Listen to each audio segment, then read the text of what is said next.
నమస్తే ఫ్రెండ్స్.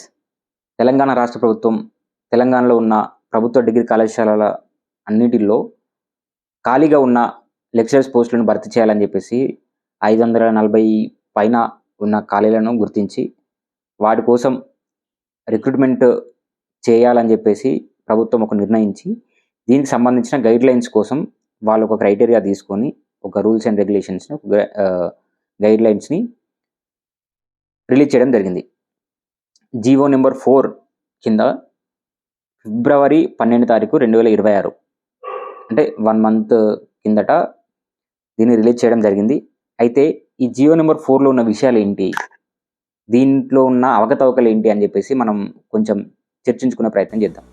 గతంలో 2011లో degree college lecturers notification ఇచ్చి అప్పుడు భర్తీ చేసింది. అప్పుడు ఏవైతే ఆ రిక్రూట్మెంట్కి ఏవైతే రూల్స్ అండ్ రెగ్యులేషన్స్ క్వాలిఫికేషన్స్ ఉన్నాయో వాటిని కాకుండా కొత్త రూల్స్ అండ్ రెగ్యులేషన్స్ని ఇందులో పెట్టడం జరిగింది. సరే, మారుతున్న కాలానికి అనుగుణంగా కొత్త రూల్స్ పెడితే ఓకే. కాకపోతే ఇందులో ఈ జియో నెంబర్ 4లో ఉన్న కొన్ని నిబంధనలు ఏవైతే ఉన్నాయో అవి దొంగదారిలో కొంతమందిని లోపలికి పంపించాలనే ఉద్దేశం చేత దొంగదారిలో రిక్రూట్మెంట్ని, అంటే అర్హత లేని వాళ్ళను కూడా కొన్ని దారుల నుంచి, కొన్ని అడ్డదారుల నుంచి లోపలికి పంపించే ప్రయత్నంగా ఈ జియో నెంబర్ 4లో ఉన్న నిబంధనలు తెలియజేస్తున్నాయి. అవి ఏంటనంటే, జనరల్గా జియో నెంబర్ 4లో ఏమి ఇచ్చారనంటే, ఇప్పుడు ఈ సెలెక్షన్ ప్రాసెస్ మొత్తం ఒక 100 మార్క్స్ కింద కన్సిడర్ చేస్తే అందులో అకాడమిక్ స్కోర్కి 50% మార్క్స్ కేటాయించారు. 40% స్క్రీనింగ్ టెస్ట్, అంటే రిటన్ టెస్ట్ ఎగ్జామ్ రాయాలి. 10% ఇంటర్వ్యూ, మొత్తం కలిపితే 100. ఇందులో అకాడమిక్ స్కోర్కి 50% మార్క్స్ కేటాయించడం వెనకాల ఉన్న అర్థం ఏంటి?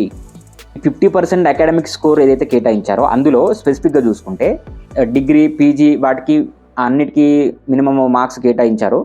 కాకపోతే ఇందులో పిహెచ్డి ఉన్న వాళ్ళకి, ఎవరికైతే పిహెచ్డి డిగ్రీ ఉంటుందో వాళ్ళకి 25 మార్కులు కేటాయించారు. అంటే ఇక్కడ పాయింట్ క్లియర్ కట్గా ఉండాలి. అంటే తెలంగాణ వచ్చిన తర్వాత, క్లియర్గా వినండి, ఈ పాయింట్ ఇంపార్టెంట్. తెలంగాణ వచ్చిన తర్వాత 2014 నుంచి తీసుకున్నా కావచ్చు, లేదంటే 2011 నుంచి తీసుకున్నా పర్లేదు. ఈ 10-15 సంవత్సరాలలో తెలంగాణ వ్యాప్తంగా ఉన్న అన్ని విశ్వవిద్యాలయాల్లో, అన్ని యూనివర్సిటీలలో రెగ్యులర్ ఫ్యాకల్టీ లేరు కదా. రెగ్యులర్ ఫ్యాకల్టీ లేనప్పుడు నువ్వు ఎన్ని పిహెచ్డీలని చేయించావు? నువ్వు తెలంగాణ ప్రభుత్వము రెగ్యులర్ ఫ్యాకల్టీనే లేరు. ఫ్యాకల్టీ లేనప్పుడు పిహెచ్డీలు ఎవరు ఇస్తారు? పిహెచ్డీ ఎవరికి ఇచ్చా? ఎన్ని నోటిఫికేషన్లు ఇచ్చారు పిహెచ్డీ? రెగ్యులర్ ఫ్యాకల్టీ లేరు, రెగ్యులర్ పిహెచ్డీ నోటిఫికేషన్ లేదు, పిహెచ్డీలు జరగలేదు. చాలా తక్కువ శాతం జరిగినాయి. ఇంత తక్కువ జరిగిన పిహెచ్డీలల్లో నువ్వు పిహెచ్డీ డిగ్రీ ఉంటే 25 మార్కులు కేటాయించడం వెనకాల ఉన్న అర్థం ఏంటి? అంటే ఎవరైతే గవర్నమెంట్లో ఉన్నారో, గవర్నమెంట్కి అనుబంధంగా ఉన్నారో వాళ్ళకు దొడ్డిదారిలో దొంగ సర్టిఫికేట్స్, బయట యూనివర్సిటీల నుంచి దొంగ సర్టిఫికేట్ డబ్బులు పెట్టి దొంగ సర్టిఫికేట్ తెచ్చుకునే ప్రయత్నం చేస్తే వాళ్ళకి అడ్డ మార్గంలో 25% మార్కులు కేటాయించి వాళ్ళను లోపలికి పంపించడం. రిటర్న్ టెస్ట్ చేస్తే వాళ్ళకి మార్క్స్ రావు, వాళ్ళకంత సబ్జెక్ట్ ఉండదు. సో వాళ్ళకి ఎక్కడ స్కోర్ రావాలని అంటే పిహెచ్డి డిగ్రీ అనేది ఒకటి పెట్టుకుంటే ఎక్కువ స్కోరింగ్కి అవకాశం ఉంటుంది. కాబట్టి అడ్డదారిలో రావడానికి ఇక్కడ ఒక ఛాన్స్ ఉంది. ఇక్కడ ఫస్ట్ పాయింట్ ఏంటంటే, తెలంగాణ రాష్ట్రంలో ఉన్న అన్ని యూనివర్సిటీలలో రెగ్యులర్ ఫ్యాకల్టీ లేక, రెగ్యులర్ పిహెచ్డి నోటిఫికేషన్లు రాక, నెట్ సెట్ క్లియర్ చేసి, జేఆర్ఎఫ్ క్లియర్ చేసి ఎంతమంది పిహెచ్డీల కోసం ఎదురు చూసిర్రు. అప్పుడు పిహెచ్డీ నోటిఫికేషన్లు రాక, పిహెచ్డీ చేయాలన్న ఆశ ఉన్నా కూడా పిహెచ్డీ నోటిఫికేషన్లు రాక చాలామంది విద్యార్థులు బాధపడ్డారు, నష్టపోయారు. అప్పుడు నష్టపోయిందే గాక ఇప్పుడు మళ్ళీ డిఎల్ నోటిఫికేషన్కి పిహెచ్డీకి ఇంత % మార్క్స్ కేటాయించి వాళ్ళందరినీ పొట్టగొట్టడమే కదా. అంటే ఇంతకాలం వాళ్ళు సరే మాకు పిహెచ్డీ అయినా రాలేదు, సో నెట్ జేఆర్ఎఫ్ అయితే క్లియర్ చేసినాం కదా, నెట్ సెట్ ఎగ్జామ్ క్లియర్ చేసినాము, సో మేము నెక్స్ట్ డిఎల్కి ఎలాగైతే మాకు అవకాశం ఉంటుంది, మంచిగా ప్రిపేర్ అవుతాము, చదువుకుంటాము, ఉద్యోగాలు కొడతామని ఆశపడిన వాళ్ళందరికీ ఈరోజు పిహెచ్డీకి నువ్వు అంత % మార్క్స్ కేటాయించడం తర్వాత వాళ్ళు ఏ విధంగా లోపలికి వస్తారు? కేవలం రిటర్న్ టెస్ట్ మీద ఆధారపడి రావాలా? కేవలం రిటర్న్ టెస్ట్ మీద వస్తే ఇక్కడ మ్యాక్సిమం స్కోర్ పిహెచ్డీ పట్టాలు బయట నుంచి తీసుకుని వచ్చిన వ్యక్తికే ఉంటాయి కదా. సో వాళ్ళు రావడానికి అవకాశం లేదు. ఇక్కడ చాలామంది విద్యార్థులు, చాలామంది నిరుద్యోగులు క్వాలిఫికేషన్ ఉన్నా, పీజీ అయిపోయి నెట్ సెట్ జేఆర్ఎఫ్ అన్నీ క్లియర్ చేసినా ఎదురు చూస్తున్న, ఉద్యోగాల కోసం డిఎల్ నోటిఫికేషన్ ఎదురు చూస్తున్న చాలామంది నిరుద్యోగుల పొట్టగొట్టడమే ఇదంతా. అయితే ఇంకో విషయం ఏంటంటే, ఇందులోనే ఎంఫిల్ కోర్స్కి 7 మార్కులు కేటాయించారు. ఈ ఎంఫిల్ కోర్స్కి 7 మార్కులు కేటాయించడం, సరే మార్క్స్ మ్యాటర్ కాదు ఇక్కడ. 2020 నుంచి యూజీసీ ఎంఫిల్ కోర్సును రద్దు చేసింది. ఏ యూనివర్సిటీ కూడా ఎంఫిల్ కోర్సు ఇవ్వద్దు, అసలు ఎంఫిల్ కోర్సు తీసుకోవద్దు అని చెప్పేసింది. అంటే ఎంఫిల్ కోర్సు చేయడానికే అవకాశం లేదు.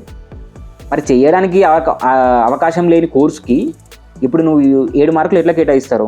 సరే గతంలో ఎంఫిల్ చేసిన వాళ్ళకి సర్టిఫికేట్ ఉంటుంది కదా అని చెప్పేసి అనుకోవచ్చు. 2014 నుంచి 2020 వరకు చూసుకుంటే 6 సంవత్సరాలలో ఎన్ని యూనివర్సిటీల్లో రెగ్యులర్ ఫ్యాకల్టీ లేని యూనివర్సిటీలల్లో ఎంతమంది ఎంఫిల్ సర్టిఫికేట్ ఇచ్చారు మీరు? సో ఇది అవకాశమే లేదు. దీన్ని బట్టి అర్థం చేసుకోవాలి మనం. గతంలో కూడా కేవలం నెట్, సెట్, జేఆర్ఎఫ్ ఇవి క్వాలిఫికేషన్ ఎవరైతే అర్హత సాధిస్తారో, ఈ ఎగ్జామ్ని క్రాక్ చేస్తారో వాళ్ళందరికీ కూడా డిఎల్ ఉద్యోగానికి అర్హత ఉండేది. కానీ ఇప్పుడు దానికోసం అని చెప్పేసి 2022లో ఆల్రెడీ డిఎల్ నోటిఫికేషన్ ఇస్తామని చెప్పేసానని పోస్టులు కూడా డిసైడ్ చేశారు. సో అంటే ఇక నోటిఫికేషన్ వస్తుంది అని చెప్పేసి అప్పటి నుంచి కూడా, దానికన్నా ముందు నుంచి కూడా చాలామంది అభ్యర్థులు ఈసారి డిఎల్ కొట్టాలనే ఆశతోని చాలామంది నిరుద్యోగులు ఈ నోటిఫికేషన్ కోసం ప్రిపేర్ అవుదామని చెప్పేసి ఆశపడి నెట్, జేఆర్ఎఫ్, సెట్ అన్ని ఎగ్జామ్స్ క్లియర్ చేసి ఉన్న వాళ్ళు, వెయిట్ చేస్తున్న వాళ్ళు ఉన్నారు. ఇప్పుడు వాళ్ళందరూ పొట్టగొట్టడమే కదా, వాళ్ళందరికీ నష్టమే కదా, వాళ్ళందరికీ ఏం కావాలి? అయితే ఈ జియో నెంబర్ 4లో ఇలా చెప్పుకుంటూ పోతే చాలా రకాల అవకతవకలు ఉన్నాయి. కాకపోతే దీనికి ప్రభుత్వం వాళ్ళు ఏం చెప్తున్నారు అని అంటే 2018 అంటే యూనివర్సిటీ గ్రాంట్స్ కమిషన్ యూజీసీ 2018 నిబంధనలు ఒక స్టేట్ యూనివర్సిటీ కానీ సెంట్రల్ యూనివర్సిటీలో కానీ ఒక అసిస్టెంట్ ప్రొఫెసర్గా జాయిన్ అవ్వాలనుకునే వారికి ఏవైతే అర్హతలు ఉన్నాయో అవే అర్హతలను మేము ఇక్కడ డిగ్రీ కాలేజీ లెక్చరర్స్ని కూడా పెట్టేస్తాము. ఎందుకంటే డిగ్రీ కాలేజీ లెక్చరర్స్ని మనం అసిస్టెంట్ ప్రొఫెసర్ కింద తీసుకుంటాం, వారిని అలాగే పిలుస్తాం కాబట్టి.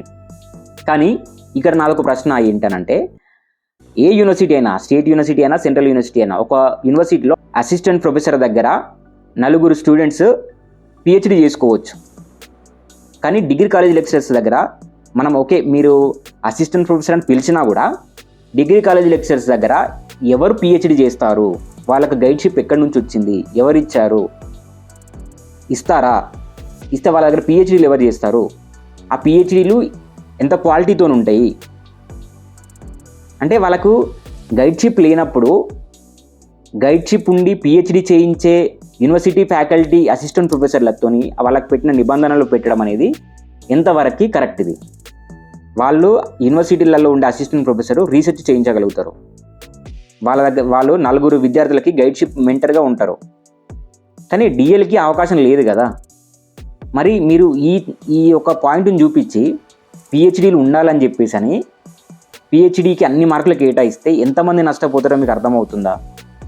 అయితే ఈ డిఎల్ నోటిఫికేషన్ కోసం ఎదురు చూస్తున్న నిరుద్యోగులు ఎవరైతే ఉన్నారో, ఇప్పుడు పీజీ చేస్తున్న విద్యార్థులు కావచ్చు, పీజీ అయిపోయిన వాళ్ళు కావచ్చు, కొన్ని ప్రైవేట్ కాలేజీలలో కావచ్చు, బయట కాంట్రాక్ట్ బేసిక్లో కావచ్చు, ఇంకా బయట టీచింగ్ చేస్తున్న నిరుద్యోగ అభ్యర్థులు అందరూ కూడా వాళ్ళు కోరుకునేవి ఈ నోటిఫికేషన్లో ఉన్న ఈ జియో నెంబర్ 4లో ఉన్న లూప్ హోల్స్ని బట్టి మార్పు చేయాలని చెప్పేసి వాళ్ళు కోరుకున్నది ఏంటి అని అంటే, ఈ జియో నెంబర్ 4లో ఉన్న ఈ లొసుగులను తీసేయాలంటే ఈ జియో నెంబర్ 4ని వెంటనే రద్దు చేయాలి, లేదు అంటే వెనక్కి తీసుకొని మార్పులు చేయాలి.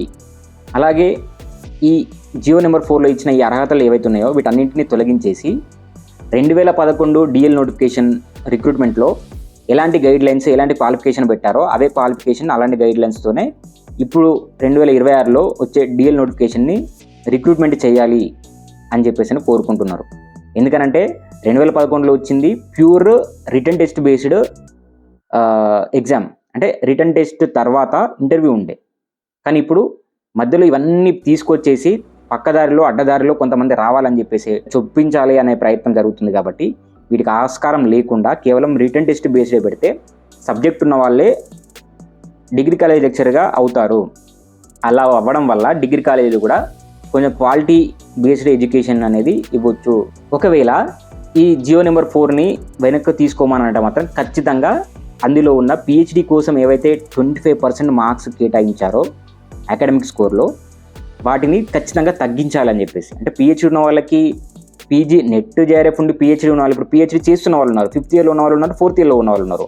వాళ్ళకి పిహెచ్డి కంప్లీట్ అయిన వాళ్ళకి మొత్తానికి అసలు 15-20 మార్కుల వ్యత్యాసం ఉంటే అది ఏ విధంగా సరైన విధానం? కాబట్టి ఆ పిహెచ్డి కోసం ఏవైతే మార్క్స్ కేటాయించారో వాటిని చాలా వరకు తగ్గించాలని చెప్పేసి నిరుద్యోగులు కోరుకుంటున్న విషయం. అలాగే ఎంపీల్ కోర్స్ కోసం 7 మార్కులు ఏవైతే కేటాయించారో జియో నెంబర్ 4లో వాటిని కూడా కొంచెం తీసేయాలి, లేదంటే మార్పు చేయాలని చెప్పేసి దానికి ఏవైతే కేటాయించిన మార్క్స్ ఉన్నాయో దాన్ని కూడా సర్దుబాటు చేయాలని చెప్పేసి. ఎందుకంటే నిజంగా ఎంపీల్ కోర్స్ ఉన్న వాళ్ళు లాస్ అవుతారు కదా అని అంటే వాళ్ళు రిటర్న్ టెస్ట్లో చూసుకోవచ్చు. ఈ మార్క్స్ అన్ని తగ్గించేసి రిటర్న్ టెస్ట్కి కేటాయించడం వల్ల ఖచ్చితంగా ఇప్పుడు సరే ఎంపీలు ఉంది, పిహెచ్డీ ఉంది అని అనుకో, పిహెచ్డీ ఉన్న వాళ్ళు రిటర్న్ టెస్ట్లో స్కోర్ చేయడం పెద్ద మ్యాటర్ కాదు కదా. సో అట్లా దానికోసం అని చెప్పేసి రిటర్న్ టెస్ట్కి ఎక్కువ మార్కులు కేటాయిస్తే సరైన వాళ్ళు సబ్జెక్ట్ ఉన్న వాళ్ళు మాత్రమే డిగ్రీ కాలేజ్ లెక్చరర్స్గా నియామకం అయ్యే అవకాశం ఉంటుంది. కాబట్టి దీనికోసం ప్రభుత్వం ఈ జియో నెంబర్ 4లో ఉన్న మార్పులు చేసుకోవాలని చెప్పేసి కోరుకుంటున్నాం. సో వీటన్నింటిని బేస్ చేసుకొని ప్రభుత్వం ఏదైతే జియో నెంబర్ 4 రిలీజ్ చేసిందో దాన్ని వెనక్కి తీసుకొని దాంట్లో మార్పులు చేసి సరైన విధానాలతోని రిక్రూట్మెంట్ చేస్తే క్వాలిటీ లెక్చరర్స్లు డిఎల్గా నియామకం అవుతారు, క్వాలిటీకి ఎడ్యుకేషన్ అనేది అందుతుందని చెప్పేసి అందరూ భావిస్తున్నారు. అలా చేసినప్పుడే ఈ నియామకం కూడా నిష్పక్షపాతంగా జరిగినట్టు అవుతుంది. అలా ప్రభుత్వం కూడా దాని గురించి ఆలోచిస్తుందని కోరుకుంటున్నాను. Subscribe Mahesh Medapalli.